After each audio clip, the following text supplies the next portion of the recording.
सभी के लिए 3 ऐसे मुख्य कार्यों को इसमें सम्मिलित किया है, जो कि यदि आप नियमित रूप से अपने जीवन में करते हैं, तो आप पाते हैं कि आपके जीवन में जो भी आपके रुके हुए कार्य होते हैं, वे धीरे-धीरे बनना प्रारंभ हो जाते हैं। जैसे बहुत सारे लोगों की समस्याएँ होती हैं कि बहुत सारा परिश्रम करने के बाद भी, बहुत यत्न करने के बाद भी हमारे जो कार्य हैं वो बनते ही नहीं हैं, बीच में रुक जाते हैं। तो अगर आप भी इस परेशानी से जूझ रहे हैं, आपके जीवन में भी ऐसे कष्ट आ रहे हैं, तो ये 3 कार्य का आप जीवन में इस्तेमाल करना प्रारंभ करिए। आपके कार्य जो रुके हुए हैं, वे धीरे-धीरे बनना प्रारंभ हो जाएँगे। तो आइए बिना समय व्यर्थ किए हुए बढ़ते हैं आज के इस अद्भुत क्रमांक की ओर। तो इसमें पहला जो कार्य है आपको करना है, वह यह है कि अगर आप श्री महाराज जी से जुड़े हुए हैं या जुड़ने का प्रयास कर रहे हैं, तो आपको श्री हनुमान जी की पूजा अवश्य करनी चाहिए। श्री हनुमान जी जो हैं वह संकट से निकालने वाले माने जाते हैं। श्री हनुमान जी जीवन में आने वाले कष्टों से निजात दिलाने वाले माने जाते हैं। जिन लोगों का भाग्य साथ नहीं देता, श्री हनुमान जी की आराधना करने से आपका भाग्य आपका पूर्ण रूप से साथ देना प्रारंभ कर देता है। तो पहला जो कार्य है वह आपको यही करना है कि श्री हनुमान जी की पूजा विधि विधान से करना प्रारंभ करें। यदि आपके जीवन में लगातार धन संबंधी या अन्य परेशानियां बनी हुई हैं, तो बहुत अच्छा होगा। वैसे तो आप श्री हनुमान जी की आराधना करें, आपको पूरा फल मिलेगा, लेकिन और भी अच्छा हो सकता है यदि आप पंचमुखी हनुमान जी की आराधना बेहद शुभ मुहूर्त के अनुसार करते हैं। बहुत फलदायी होता है श्री पंचमुखी हनुमान जी के दर्शन करना और उनकी आराधना करना। तो इसीलिए हर मंगलवार को किसी मंदिर में जाकर पंचमुखी हनुमान जी के सामने यदि दीपक जलाए जाए और श्री हनुमान चालीसा का पाठ किया जाए, तो हनुमान जी की कृपा से धन संबंधी कार्यों में, अटके हुए कार्यों में, शत्रु पीड़ा जैसी समस्याओं से आपको मुक्ति मिलती है और श्री हनुमान जी की अमोघ कृपा आपको प्राप्त होती है। और उसी स्वरूप में यदि आपके लिए संभव नहीं है श्री हनुमान जी के मंदिर जाना भी, यदि मान लीजिए आपको कोई स्वास्थ्य संबंधी विकार है या अन्य कोई समस्या है कि आप बाहर जाकर श्री हनुमान जी की पूजा नहीं कर सकते, तो आप घर पर भी ये कार्य कर सकते हैं। घर पर आप श्री महाराज जी के छवि चित्र के समक्ष श्री हनुमान चालीसा का नियमित पाठ करिए, अपने दुखों से उन्हें अवगत कराएं, तो आप पाएंगे कि आपके जीवन में जो कार्य काफी समय से अटके हुए थे उनको बल मिलेगा, उनमें आपको शीघ्रता से कार्य आपके बनने प्रारंभ हो जाएंगे और जितनी भी परेशानियां चल रही थी उससे आपको पूर्ण रूप से निजात मिलेगी। तो यह था पहला कार्य जो आपको जीवन में जोड़ना है। अब मैं आपको 2 ऐसे कार्य बता रहा हूं जो कि बहुत बहुत महत्वपूर्ण होने वाले हैं। आज के इस क्रमांक में श्री महाराज जी के आशीर्वाद अनुसार हमने 3 मुख्य कार्य जोड़े हुए हैं। तो अब बढ़ते हैं हम दूसरे कार्य की ओर।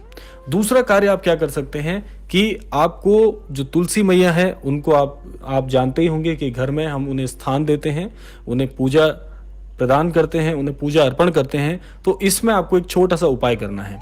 आपको क्या करना है कि हमारे शास्त्रों में भी ऐसी मान्यता है कि अगर कोई इंसान रोजाना तुलसी के पास दीपक जलाते हैं तो उसके जीवन से हर प्रकार की नकारात्मक शक्ति से उसको निजात मिलती है। यहाँ तक कि इसके वैज्ञानिक भी कई ऐसे फायदे बताए गए हैं जो कि इसकी शुभता को हमें समझाते हैं। अब देखिए आपको क्या कार्य करना है, मैं आपको विधि बता रहा हूँ। विधि यह है कि आपको कुछ नहीं करना विशेष। आप श्री जो तुलसी मैया का जो वृक्ष है उस पर आप जल अर्पण करिए। जल अर्पण करने के साथ साथ तुलसी मैया का जो स्थान है वहां पर आप एक दीपक जला दीजिए। तेल का दीपक जला सकते हैं, आप घी का दीपक भी जला सकते हैं, जैसी आपकी सामर्थ्य है उसके अनुसार आप ऐसा कर सकते हैं। इसके अलावा यह जो नियम बनाना है आपको नियमित रूप से बनाना है। जैसे आप जानते हैं आपके कार्य काफी समय से अटके हुए हैं, तो इस नियम को आपको नियमबद्ध होकर करना पड़ेगा। कुछ समय के लिए आप इसको कीजिए। जब आपके कार्य बनने लग जाएंगे तो आप इस नियम को पूरे आजीवन तक अपने साथ रख सकते हैं और इस नियम को पूरी तरह से निभा सकते हैं। जीवन में कभी भी आपके फिर कार्य अटकने जो समस्या आती है उससे आपको पूर्ण रूप से निजात मिलेगी। श्री तुलसी मैया का जो पौधा होता है, जो वृक्ष उनका होता है, वह पूर्ण रूप से आपके घर स्थान को जहां पर आप निवास करते हैं पूरी तरह से नकारात्मक ऊर्जाओं से बचाता है।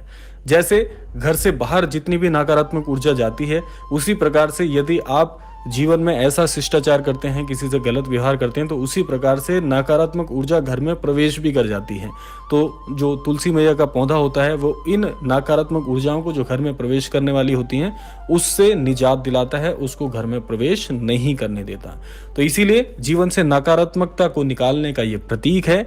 नियमित रूप से आप इसका जो है पूजन करिए, आप पाएंगे कि जीवन में सारे कष्ट धीरे धीरे शून्य होते चले जाएंगे। अब बात कर लेते हैं तीसरे नियम की। तीसरा जो नियम है ये अपने आप में बहुत बहुत महत्वपूर्ण है। बहुत से लोग इसमें गलती करते हैं, त्रुटि करते हैं, तो अपनी त्रुटि को सुधार आप ऐसे भी कर सकते हैं। तो तीसरा नियम है कि जब भी आप पूजा विधि विधान करते हैं तो पूजा करके शंख बजाने से आपको कई लाभ मिलते हैं। जैसे बहुत से लोग होते हैं पूजा तो करते हैं लेकिन शंख वादन नहीं कर पाते, तो शंखनाद जब होता है तो उससे भी बहुत से लाभ मिलते हैं। अब जान लेते हैं क्या लाभ हैं। अगर अपने घर के किसी हिस्से में आप वास्तु दोष को महसूस कर रहे हैं या आप पा रहे हैं कि घर में बहुत सी चीज़ें अस्त व्यस्त रहती हैं, तो उससे भी नकारात्मक ऊर्जा घर में प्रवेश करती है, तो उस जगह पर आपको सुबह और शाम शंख बजाना चाहिए। यदि घर में शंख ना हो तो उसकी जगह आप पूजा करने के बाद घंटी जो होती है पूजा के स्थान पे रखी रहती है, तो घंटी भी आप बजा सकते हैं। इससे निकलने वाली जो ध्वनि होती है वातावरण की, वह जो वातावरण में नकारात्मक ऊर्जा विराजमान होती है, उस नकारात्मक ऊर्जा को शून्य कर देती है। और एक कारण और भी है कि हमारे धर्मशास्त्रों में बताया गया है कि कोई भी जो पूजा होती है वह शंख वादन के बाद पूर्ण रूप से विराम करती है। तो इसीलिए अगर आप भी बहुत ही सहृदय पूजा विधि विधान करते हैं, उस समय आपको शंख की जो ध्वनि है उसका जो है वादन अवश्य करना चाहिए। जब आप शंख ध्वनि करते हैं उससे आपकी पूजा पूर्ण रूप से ईश्वर के चरणों में समर्पित मानी जाती है।